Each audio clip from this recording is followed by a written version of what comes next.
By a raise of hands, how many people own a vehicle?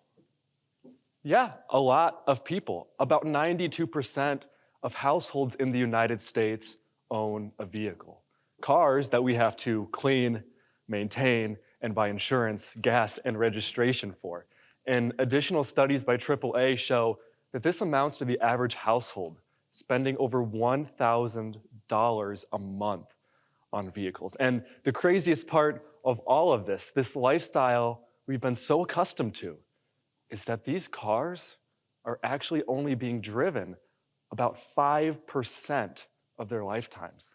The other 95% spent sitting in a parking lot or a garage.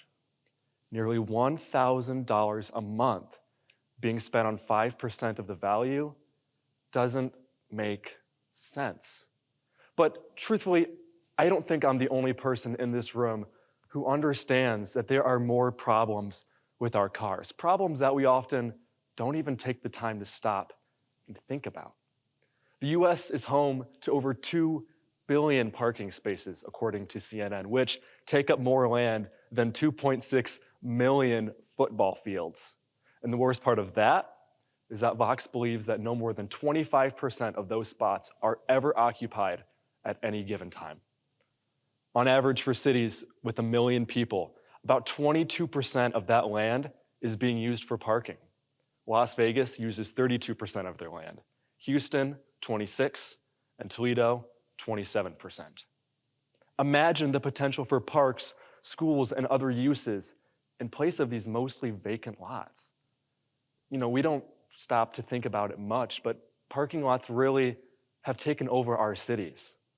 Now, believe it or not, the US is actually in a state of crisis from cars. In 2022, the US Department of Transportation reported 43,000 deaths from traffic accidents.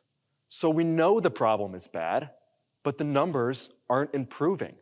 In 2013, the number of traffic fatalities was around 33,000, meaning deaths on the road have actually increased. And it's important to note that this isn't due to there being more vehicles on the road, as the number of traffic fatalities per 100 million miles has also increased. And the most difficult part to realize is that most of these accidents are preventable.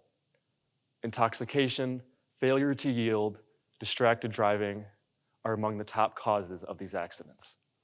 Now, there are safer, cheaper, and more environmentally friendly ways to move, of course. Public transportation is great. You can move large groups of people using a lot less energy. It's also very cheap, with users reporting spending less than $700 a year on it, much less than the alternative that we have now. But many people live in rural locations, or their time requirements just don't align with that of their local public transportation. So this is a pretty big problem, and it's not one that's small to solve. But solving it would vastly reduce the number of privately owned vehicles. So I just gave you a long list of reasons of why cars are wasteful, dangerous, and a financial liability. But we need cars. We need to get from point A to point B. So how do we fix it? It's not exactly easy for us as individuals right now. It's not feasible for most of us to sell our cars in hopes of solving this problem, because this is a problem that requires a solution at scale. And so my goal today is less to present to you a totally new idea, and instead to describe to you what I think the future of transportation will look like if we do things right. Thankfully, we live in a time where countless technologies are evolving in a way that rapidly brings about some really interesting solutions to this problem. So I'm going to give you my solution: flying cars. No, not really. But that's what we were sold, right? Growing up and watching TV, there was always the flying car, and people believed that that was it. This was going to be how transportation would change. But really, not a lot has changed about the way we move. Sure, cars in and of themselves have gotten cheaper, more comfortable, and safer, but the way in which we commute is much indifferent.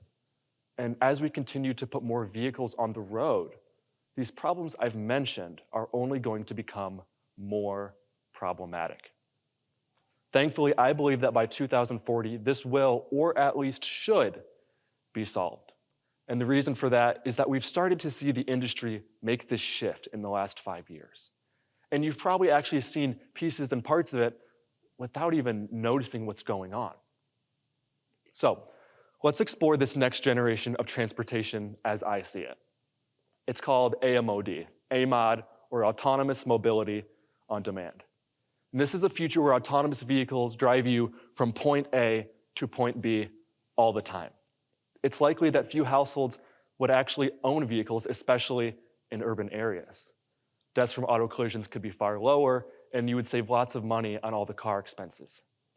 Think of it as something similar to Uber or Lyft, but with a self-driving car. And it could be a monthly subscription. And right now, many households actually own multiple types of vehicles for different types of moves. If you're moving a lot of people, you get an SUV, a truck to move big stuff, and a sedan as a daily driver. So with this new type of service, you could summon whatever type of vehicle you want at any time, right to you. You hop in, and you go where you need. You need to go to Walmart?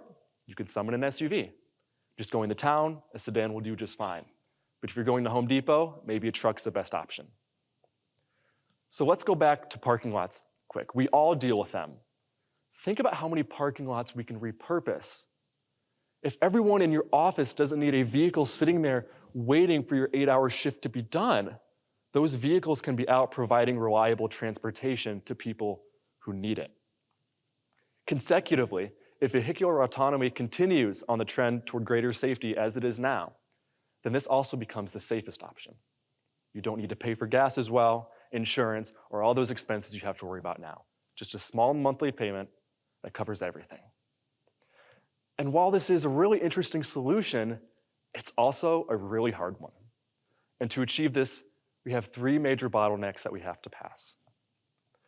First, we need electric vehicles.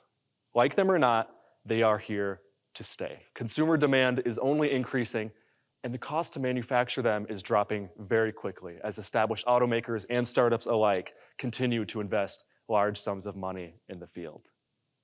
Every major automaker has now committed to transitioning at least a portion, if not all of their vehicle lineups to electric in the near future, giving hopes of a more sustainable way of transportation. EVs are far more reliable and use far less parts, making the manufacturing and operation and maintenance easier for everyone. And this is the first major component in this shift. But what I think is more interesting is what's been happening in parallel. So you see it more and more. The automakers are building and testing autonomous systems.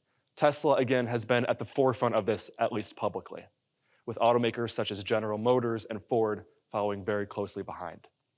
Waymo, who is owned by Google's parent company, is already offering autonomous rides in parts of California and Arizona. Vehicles can be summoned 24/7 from an app on your phone, and they'll come pick you up and take you right where you need to go. In an independent study, Waymo's autonomous vehicles were found to achieve an 85% reduction in vehicle injuries. Imagine how future innovation and technologies can make this even more safe. Similar to this, Tesla's full self-driving beta system is capable of navigating new routes, and it can stop at stop signs, yield to pedestrians, and change lanes. Now, currently, many of these features are just driver assistance or highly limited, but we are moving in the right direction.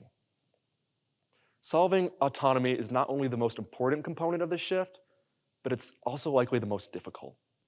It's going to take years of trial and error, but it will set the tone for the future of transportation. Finally, the third piece of the puzzle, infrastructure. And this is an aspect that tends to get overlooked despite how crucial it really is to this shift. Our current vehicle infrastructure is built on gas vehicles and maintenance shops that are built to deal with internal combustion engine vehicles. And the US, on average, currently has 104 gas pumps per 1,000 miles and only 22 charging ports. In 9 US states, however, believe it or not, there's actually more charging ports than gas stations already. Kelley Blue Book estimates that the average person with a vehicle is driving about 37 miles a day. And while this population doesn't need a massive chain of charging stations, there's a lot of routes that do. Investment in charging infrastructure has been widespread, coming from both the public and the private sector. The bipartisan infrastructure bill recently included $7.5 billion to add 500,000 new charging stations by 2030. They also created new tax credits to make it more affordable for both businesses and individuals alike to install chargers. Now, something I hear mentioned a lot when discussing electric vehicles is the energy sourcing.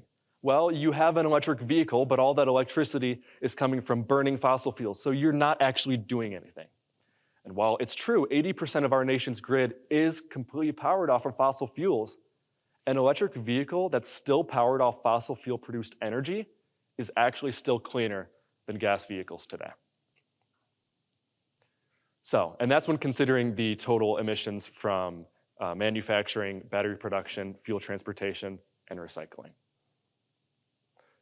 So, what about jobs? This is something that's mentioned a lot when you hear AI and robots. Many people are quick to worry about job displacement. And that's true.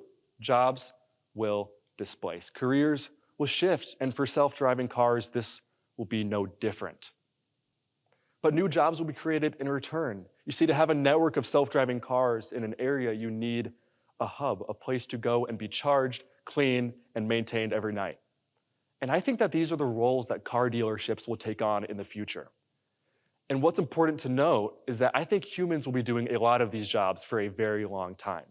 Each hub will need human operators to handle adverse situations, and factories will build these cars, and engineers will create them. And so while some change will happen, as does with any technological innovation, we will learn to adapt. So, this all sounds great, but when can I forget about walking across the parking lot in the blistering cold? It's a hard question to answer, but truthfully, I think within the next 15 to 20 years, we will see this really start to take shape. We have all of the technology, but it just needs time to mature and improve. And a change this drastic will always take time. Entire business models will shift, new businesses will start, and others will go out of business. I think by the end of it, though, we'll all be a little bit more comfortable, more on time, safer, and have a little extra money. Thank you.